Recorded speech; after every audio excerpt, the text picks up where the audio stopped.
In a cozy little town, nestled between rolling green hills, lived a curious young boy named Milo. Milo wasn't just any boy, he had a wild imagination and a heart full of adventure. His favorite thing in the world was building model airships. He dreamed that one day, he would captain his very own ship and sail across the endless blue sky.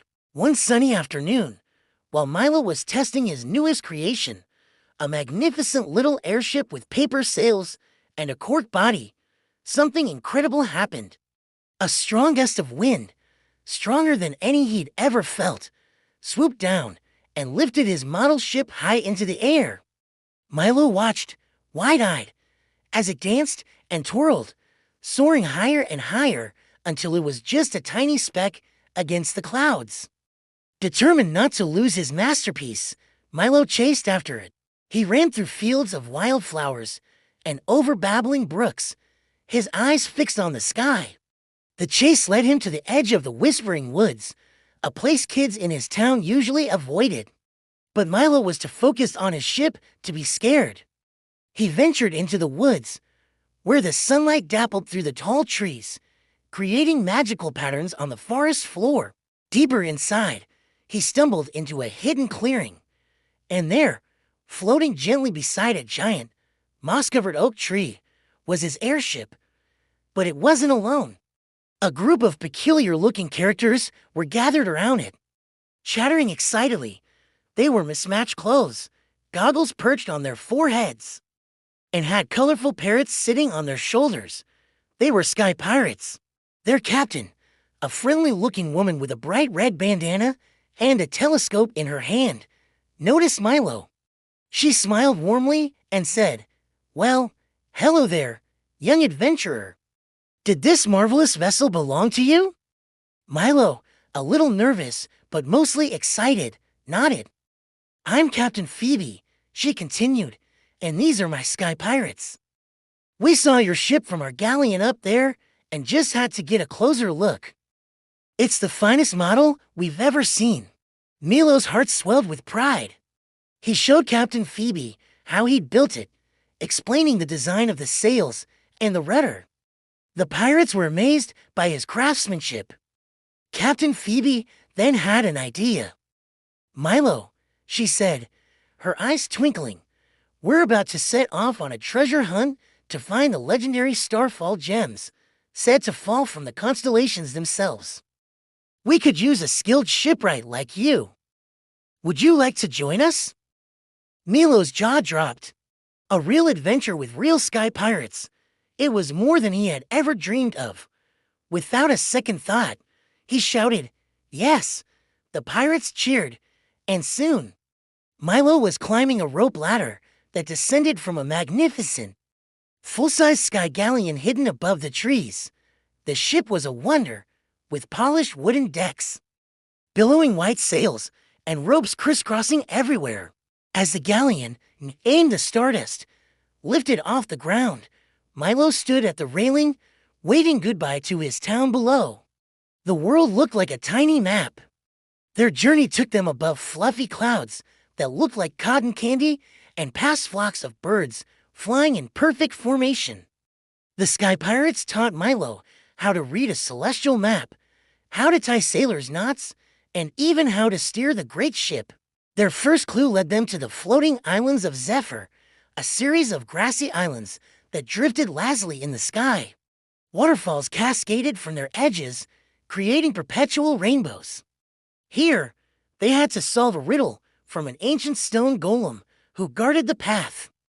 The riddle was about the wind and the stars, and with Milo's knowledge of air currents and Captain Phoebe's expertise in astrology, they solved it together. The golem rumbled with satisfaction and revealed the next part of their map. It pointed towards the crystal canyons, a maze of towering, shimmering crystals that chimed musically whenever the wind blew through them. Navigating the canyons was tricky. The narrow passages and reflective surfaces could easily confuse a pilot. But Milo, remembering the design of his small model ship, suggested a way to use the sails to make sharp, precise turns. His idea worked perfectly. The stardust gracefully weaved through the sparkling maze. At the heart of the canyons, they found the next clue etched into the side of a giant amethyst. It was a picture of a dragon flying towards a volcano.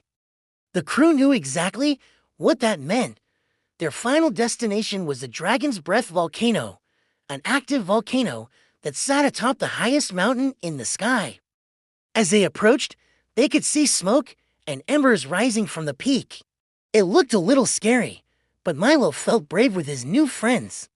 According to legend, the Starfall gems were protected by a friendly, but shy, sky dragon who lived within the volcano's caldera.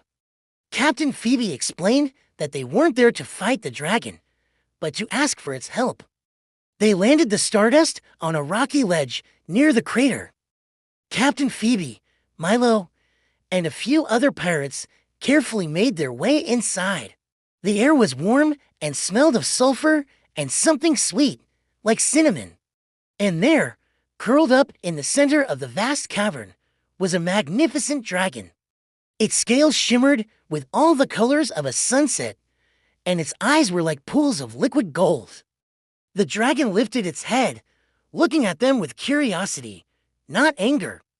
Captain Phoebe approached slowly and respectfully. She explained their quest to find the Starfall gems. Milo, feeling bold, stepped forward and offered the dragon his model airship as a gift of friendship. The dragon gently sniffed the little ship, then let out a soft, melodic hum. It seemed to like the gift. The dragon then turned its head and gestured with its snout towards a small, hidden alcove behind a curtain of lava fall. The lava parted like a curtain, revealing a cave glittering with thousands of tiny, glowing gems. They were the Starfall gems, each one pulsating with a soft, gentle light. They were more beautiful than anything Milo had ever imagined. The pirates didn't take all the gems. They respectfully collected just a small pouchful, enough to power their ship for another year. They thanked the dragon, who gave them a friendly wink before the lava fall closed once more. Their mission was a success. The journey back was filled with songs and celebration.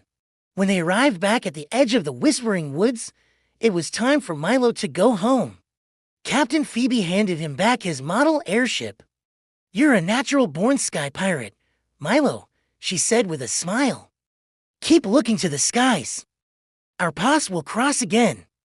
Milo hugged his new friends goodbye and watched as the stardust descended, disappearing into the twilight. Milo ran home, his heart full of joy and his mind buzzing with memories of his incredible adventure. He still loved building his model ships, but now, whenever he looked up at the sky, he knew it wasn't just an empty blue expanse.